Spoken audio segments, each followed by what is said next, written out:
বলেন উকিল সাহেব।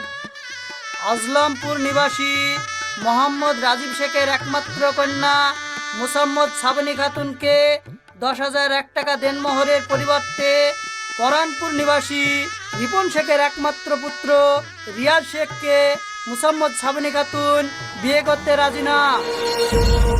এটা আপনি কি বলছেন? হ্যাঁ, আমি ঠিকই বলছি। আমার দুটো সাক্ষী আছে, আপনি জিজ্ঞেস করতে পারেন।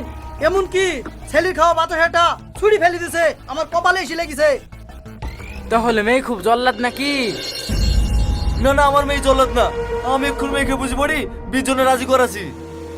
আপনাকে আমি আগেই বলেছি আপনার মেয়েকে ভালোভাবে বোঝান আমি কালো, আমাকে পছন্দ কিনা। এখন যদি আমার বিয়ে না হয় তাহলে আমার মান সম্মানটা কোথায় যাবে বলেন তো?